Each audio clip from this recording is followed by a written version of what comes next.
Aleluia. Mateus capítulo 9, verso de número 18 diz o seguinte: Disse-lhes ele essas coisas, e eis que chegou um chefe e o adorou, dizendo: Minha filha faleceu agora mesmo. Vem, impõe-lhe a tua mão, e ela viverá. Jesus levantou-se, seguiu-o, e os seus discípulos também. E eis que uma mulher que havia 12 anos padecia de um fluxo de sangue, chegando por trás dele, tocou a orla das suas vestes, porque ela dizia consigo mesmo: se eu somente tocar a sua veste, eu ficarei sã. Jesus, voltando-se e vendo-a, disse: Tem ânimo, filha, a tua fé te salvou. Imediatamente a multidão ficou sã. E Jesus, chegando à sua casa, à casa daquele chefe, e vendo os instrumentistas e o povo em alvoroço, disse-lhes: Retirai-vos, a menina não está morta, mas dorme. E riram-se dele. E logo que o povo foi posto fora, entrou Jesus, pegou-lhe na sua mão, e a menina levantou-se. Espalhou-se-lhe aquela notícia por todo aquele país. Amém? Amados, Jesus estava na terra dos Gadarenos, havia acabado de libertar um endemoniado lá, e ele agora atravessa de barco, e ele chega, acredite-se que na Galileia, na terra dos Galileus, e a terra dos Galileus é onde ele não fez muitos milagres. Por que ele não fez muitos milagres lá nos Galileus? E ele morava lá, porque pelas pessoas conhecerem ele, pelas pessoas terem convivido com Jesus, elas não tinham tanta a fé necessária. E Jesus, ao desembarcar, a Bíblia conta que um homem, aqui não fala o nome dele, mas esse mesmo texto é citado em 3 evangelhos, Mateus, Marcos e Lucas, só não é citado por João. Então nos outros evangelhos você consegue completar esse texto. É engraçado que aqui ele fala que a filha dele havia morrido, e no texto de Lucas, Lucas fala que ela estava moribunda, ou seja, ela estava doente, à beira da morte. Só que eu já expliquei isso aqui, vou explicar para vocês entenderem, porque às vezes vocês vão falar assim: então a Bíblia se entra em controvérsia? Não. Os judeus, eles demoravam 3 dias para enterrar uma pessoa. Todo mundo sabe disso? Por quê? Porque eles acreditavam que em 3 dias a alma da pessoa poderia voltar e a pessoa voltaria à vida. Eles não tinham a tecnologia que nós temos hoje de detectar morte cerebral, morte assim, morte assado, morreu já. Não, eles não tinham isso, então eles esperavam. Se a pessoa tivesse um mal súbito, daqui 1, 2 dias ela voltava. Então acredite-se que ela estava nesse período moribunda. Ela tinha morrido, mas eles acreditavam que naquele tempo ali ela poderia voltar. Então é por isso que eles tinham esses entendimentos. E nos outros evangelhos também diz o nome dessa pessoa, e essa pessoa chama, esse oficial, que era do sacerdócio, ou seja, ele trabalhava no templo, ele era Jairo, é a filha de Jairo. E o que dá para entender aqui, irmãos? O que eu quero falar com vocês nesta noite? O pai que está intercedendo pela sua filha, o pai que está lutando pela vida da sua filha, o pai que era um chefe de sacerdote, ele trabalhava no templo e o povo do templo não aceitava Jesus, o povo do templo não acreditava em Jesus, mas era a filha que estava doente, e ele vai e busca ajuda no lugar certo, em Jesus Cristo. E Jesus fala: vamos lá, vou curar sua filha. Mas no meio do caminho aparece uma pessoa do nada e desvia a atenção de Jesus. Não sei se vocês conseguiram perceber que teve um momento ali que para a história, entra uma terceira pessoa e depois a história retorna. Se você ler nos outros evangelhos, a Bíblia fala que enquanto Jesus parou para atender essa terceira pessoa que entrou na história, vem um amigo, um parente, e fala assim: não incomode mais o mestre, porque a sua filha já está morta. Acredite que já tinha dado os 3 dias. Acredite que já tinha dado o período que eles esperam. Essa pessoa, ela entra na história e ela para a caravana, e essa pessoa há 12 anos sofria de um fluxo de sangue.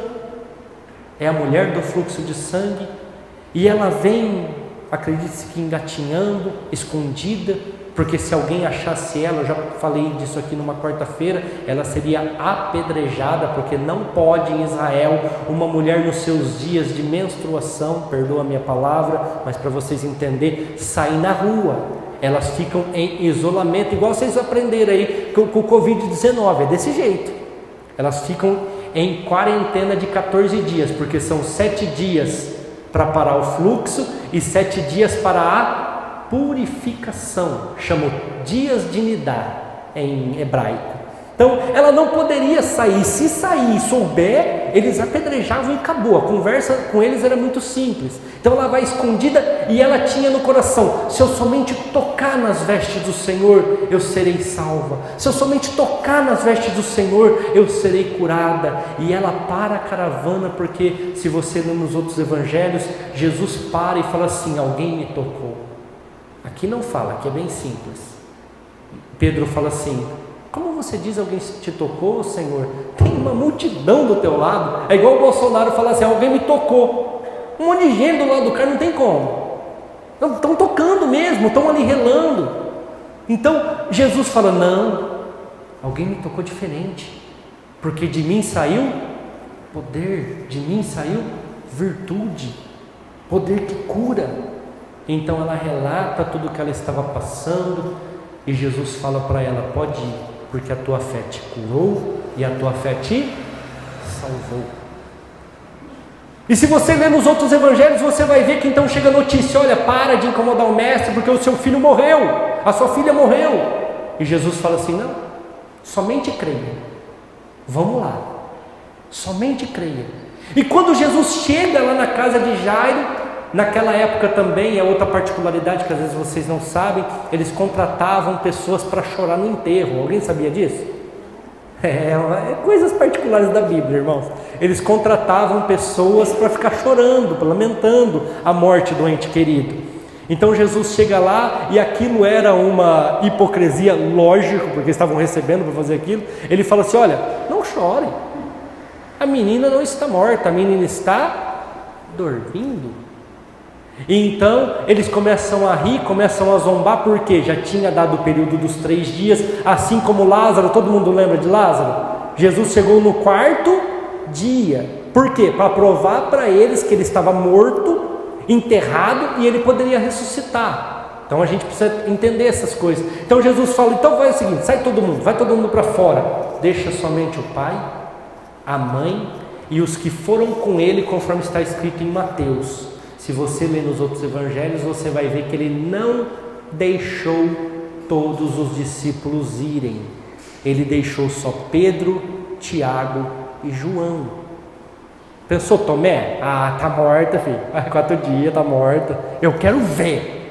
Então, assim, essas coisas impedem o milagre. Então ele deixou só 3 discípulos irem, e mais o pai e a mãe, e entrou lá. E nós vimos que Deus, através de seu filho Jesus, ressuscitou aquela menina, trouxe ela à vida. Se você ler também nos outros evangelhos, é chato ficar citando os outros evangelhos, né, toda hora. Então eu vou falar para vocês: se vocês lerem, vocês vão saber que é os outros evangelhos.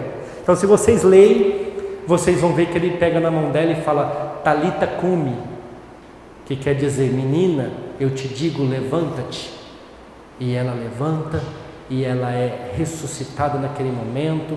E Jesus faz isso em mais outras ocasiões, como com a viúva de Naim, que estava no cortejo fúnebre, e ele toca no esquife. Esquife é meu Deus do céu, o caixão.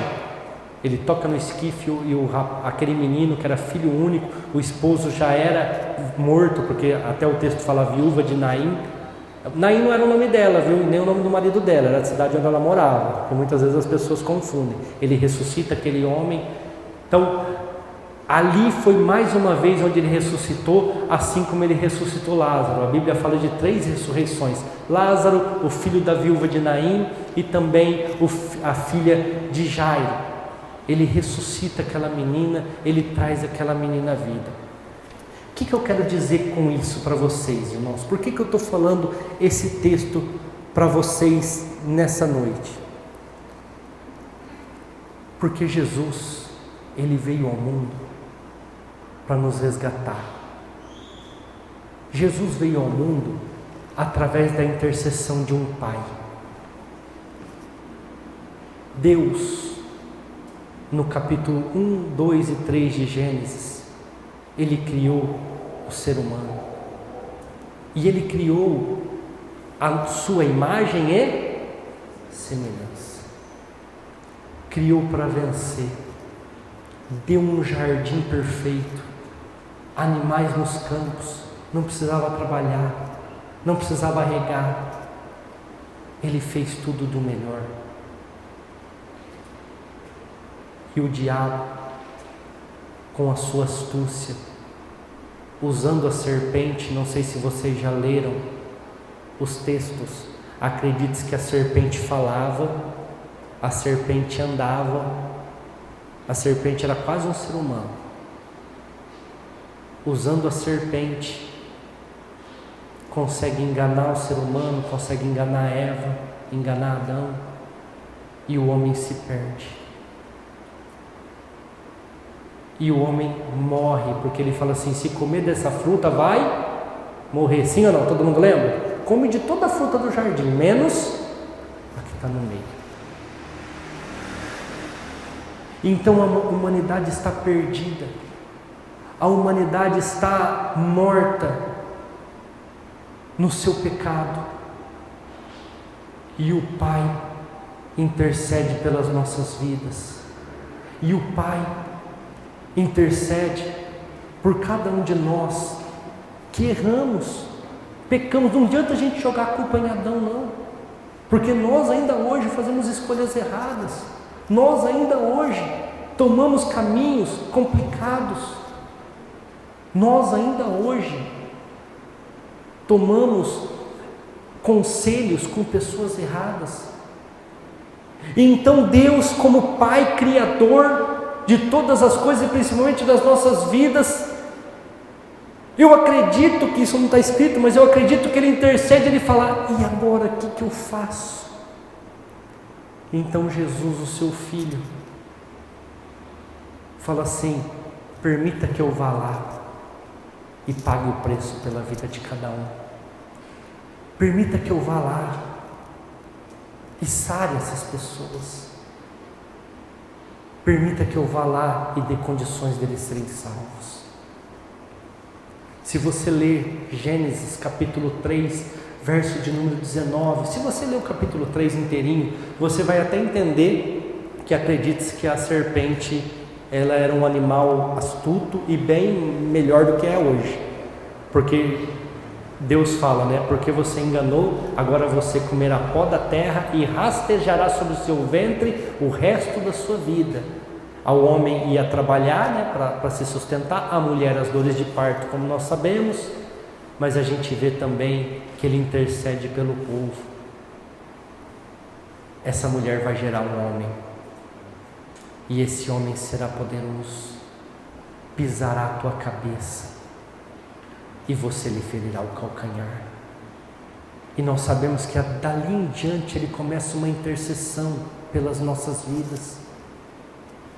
O Pai Celestial, Criador de todas as coisas, Ele começa a ver uma forma, a arquitetar um plano de salvação para as nossas vidas. Ele começa a ver uma forma de nos salvar, Ele começa a ver uma forma de nos trazer de volta à vida. Ele começa a ver uma forma de fazer com que aquele sonho, aquele projeto dele não fosse por água abaixo, assim como Jairo está vendo a sua filha lá moribunda, Jairo sabe que a filha dele está morta, é dias para constatar isso, mas ele vai em busca de uma intercessão, ele vai em busca de alguém que poderia ajudar, ele vai em busca de algo que poderia trazer a sua filha de volta.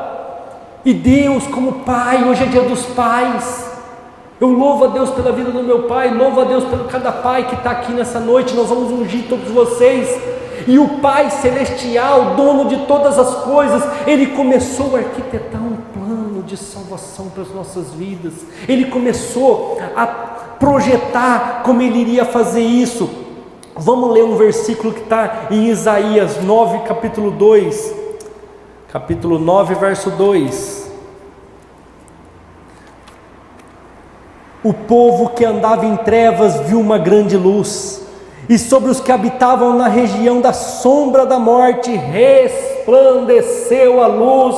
Agora Deus já tinha o plano arquitetado. Eu vou trazer meus filhos de volta, eu vou recuperar minha criação, eu vou recuperar aqueles que foram perdidos pelo pecado, eu vou trazer de volta. Um pouquinho para baixo, nesse mesmo capítulo, no versículo 6, ele diz assim, porque um menino vos nasceu, um filho se vos deu, e o principado está sobre os seus ombros, e o seu nome será maravilhoso, conselheiro, Deus forte, Pai da eternidade e o príncipe da paz. Eu vou resgatar este povo, eu vou trazer esse povo que estava nas trevas para a luz, eu vou recuperar aquilo que um dia foi perdido.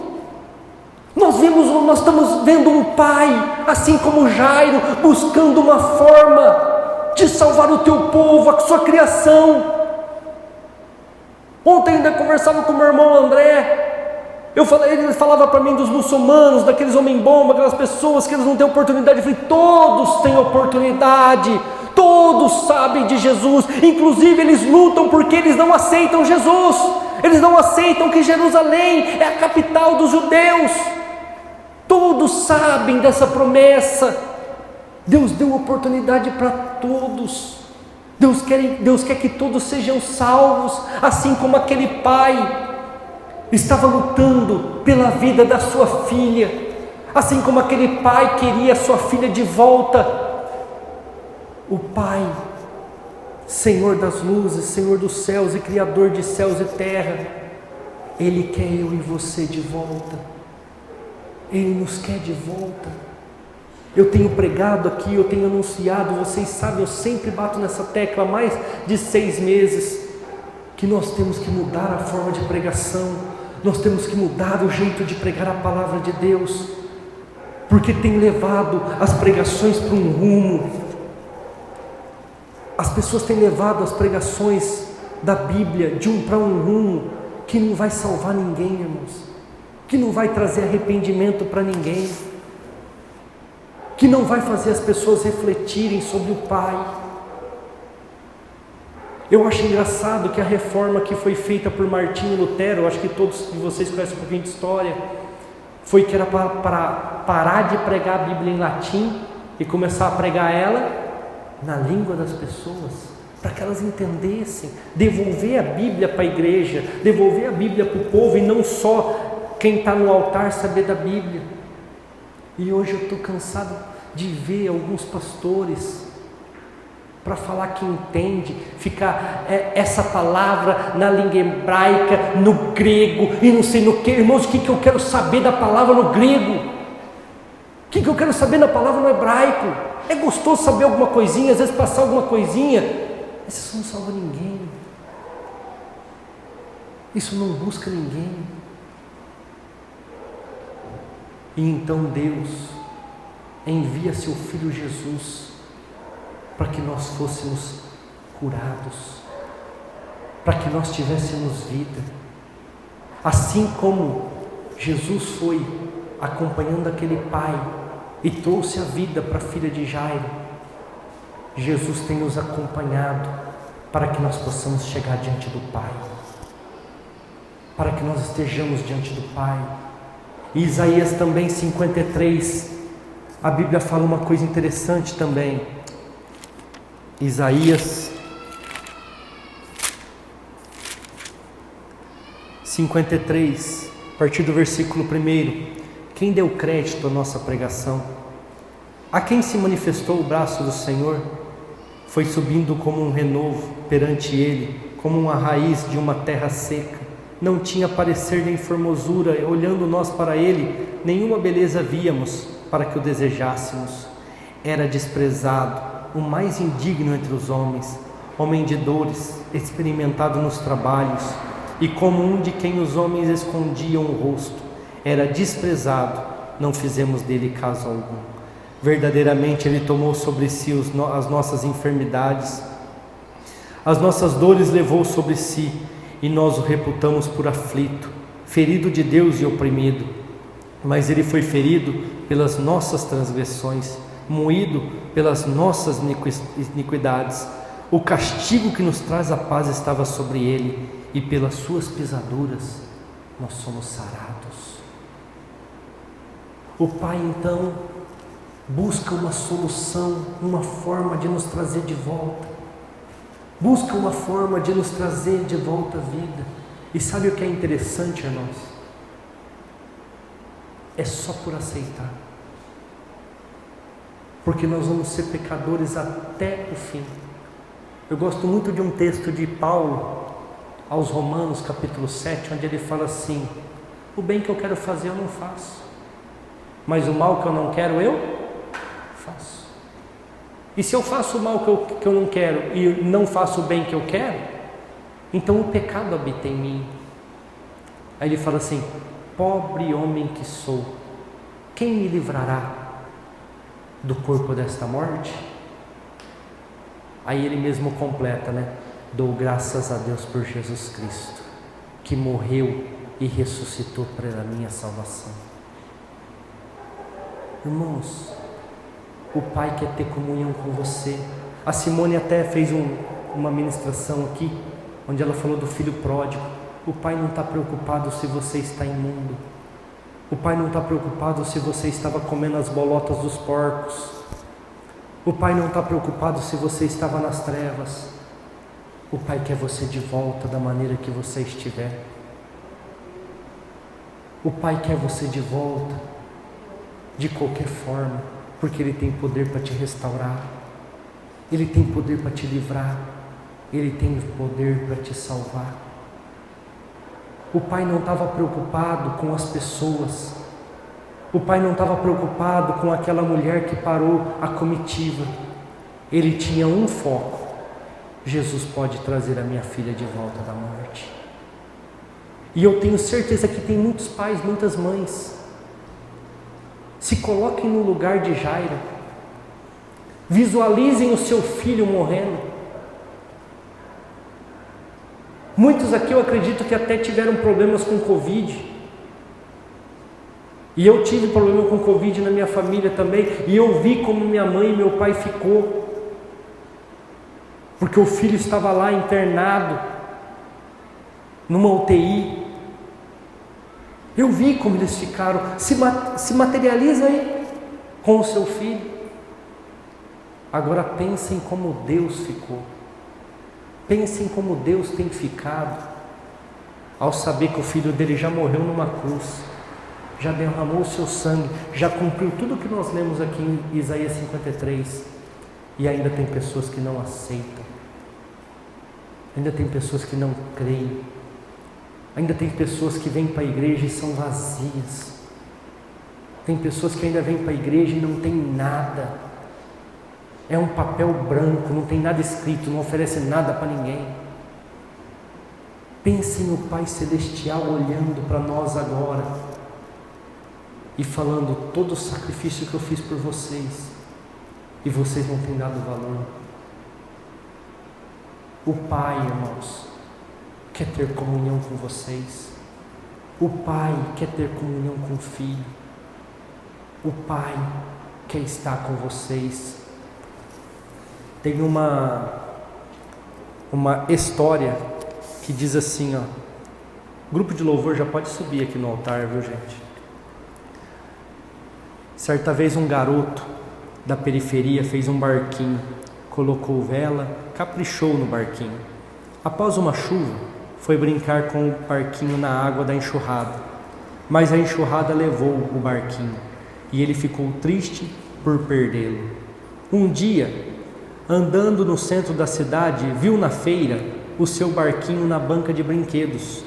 disse ao vendedor: este barquinho é meu, me devolve por favor. O vendedor respondeu: você pode levar o barquinho, se comprá-lo.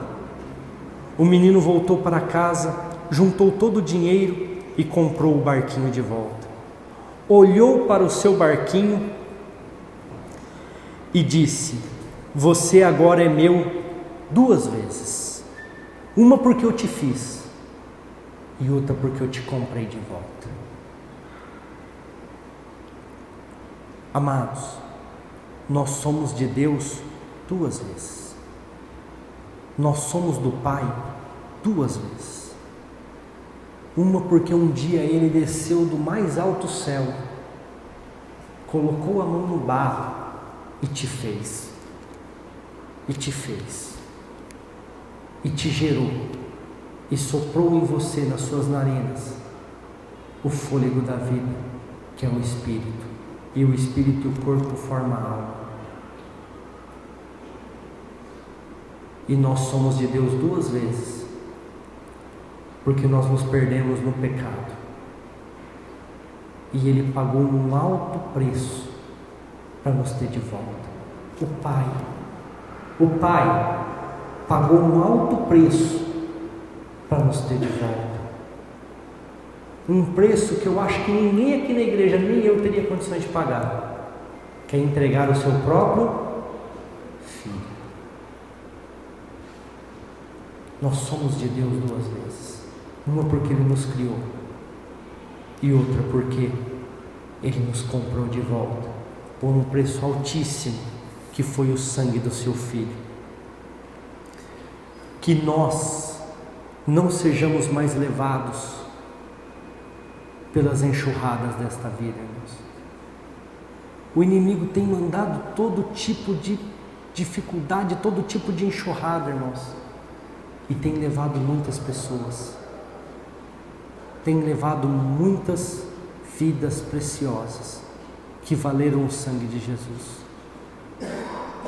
A parte dele Ele já fez, foi pago um alto preço. Ele te criou e Ele te comprou. Só que a enxurrada tem levado muitas vidas. A enxurrada de pecados, de erros, de falhas, de situações tem levado muitas vidas. E o que eu quero de você nesta noite, irmãos e irmãs, é que você se coloque como pai. Você se veja como pai. Você se coloque no lugar de Jairo. Estava vendo a sua filha morrendo. Ele não ligou para que o povo ia falar dele. Ele não ligou para que os sacerdotes iam falar dele. Ele não ligou para que os judeus iam falar dele. Era a filha dele, ele não queria nem saber. Ele foi e buscou, intercedeu e alcançou a ressurreição da sua filha. Se coloque no lugar de Deus, que criou todas as coisas, nos criou. Irmãos, e quando eu digo nos criou, às vezes as pessoas não entendem que todas as coisas Ele criou com o poder da palavra, sim ou não? Haja luz, haja separação entre a terra e os céus, haja animais. Mas a hora que Ele foi te criar, Ele colocou a mão e fez o boneco de barro. Você é a melhor parte da criação, irmãos. Por mais que você vá lá nas cataratas do Iguaçu lá e fala que coisa linda, você é melhor que as cataratas. Por mais que você vá nos cânions e fala que coisa linda, maravilhosa, Deus é perfeito, você é melhor que aqueles cânions. Por mais que você olhe um carro e fala isso é maravilhoso, você é melhor que aquele carro, porque você custou o sangue de Jesus Cristo. Você custou o sangue de seu Filho amado. O que nós podemos fazer, irmãos? Que nós sejamos pessoas que saiamos comprando barquinhos, irmãos.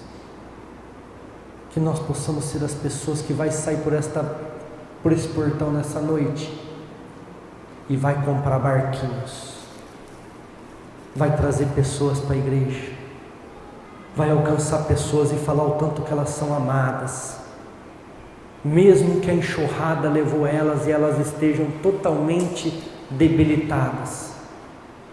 Nós não vamos mais fazer parte da enxurrada, nós vamos ser aqueles que vai comprar os barquinhos, nós vamos trazer as pessoas de volta, nós vamos ser aqueles que vão falar para as pessoas o quanto que custou a vida dela, o tanto que foi caro para restituir a vida dela, e elas têm a oportunidade de serem salvas, irmãos.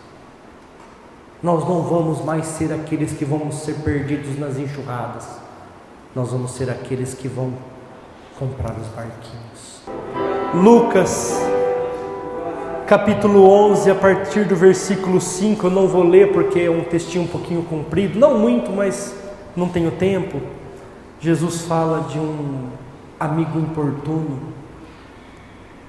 uma pessoa que pedia pão numa madrugada e o seu amigo não queria abrir a porta, então ele ficou importunando até que seu amigo deu. Aí o que eu quero ler com vocês é isso aqui, ó, no versículo 9: e eu vos digo a vós. Esse daqui é o cara que foi até a casa de Jairo e ressuscitou a filha dele. Esse aqui é o cara que morreu e levantou da sepultura, e a Bíblia fala em 1 Pedro que ele saiu do inferno e voltou à vida, e 40 dias depois foi levado aos céus por uma nuvem, e ele está lá diante da direita do Pai, intercedendo por mim e por você, porque Estevão, quando estava sendo apedrejado, ele olha para o alto e ele fala assim: eu vejo os céus abertos e eu vejo o Filho do Homem à direita do Pai. É esse cara que está falando para mim e para você, e ele fala assim para mim e para você: eu digo, pedi e dar-se-vos-á, busquem e vocês acharão, bata e se abrir-se-vos-á, porque quem pede recebe, quem busca encontra, e aquele que bate se abre. E qual é o pai dentre vós que, se o filho lhe pedir pão, lhe dará uma pedra? Aí ele continua: ou também, se lhe pedir um peixe, lhe dará uma serpente? Jesus faz duas perguntas, aí ele continua: e se lhe pedir um ovo, lhe dará um escorpião? Terceira pergunta, aí ele fala assim, ó: pois bem, se vós, nós, me coloco nesse lugar também, sendo maus, sabem dar boas dádivas aos vossos filhos, quanto mais dará o Pai Celestial, o Espírito Santo, àqueles que lhe pedirem. Sabe o que Jesus está falando? Você tem uma dificuldade, você tem uma necessidade, você tem algo a alcançar, você tem algo que você está buscando, peça capacitação do alto, que Ele vai mandar o Espírito Santo e vai te capacitar, e todas as coisas serão visíveis e patentes para a sua vida. É o cara que ressuscitou a filha de Jairo, é o cara que saiu da sepultura e ressuscitou ao terceiro dia, passando por cima de ciência, passando por cima de todas as coisas. E a Bíblia fala que ele tomou a chave da mão do diabo. Essa situação que tem te mantido preso na enxurrada, irmãos, irmãs, essa situação que tem te mantido preso no lamaçal do pecado, a porta está aberta, é só você sair, porque Ele já pagou o preço e já te libertou. Irmãos, que nós não sejamos levados novamente pela enxurrada, mas que nós saiamos por esse portão comprando barquinhos, trazendo pessoas de volta para o Pai Celestial, que é Deus. Amém? Glória a Deus. Graças a Deus, irmãos. Eu quero orar pelos pais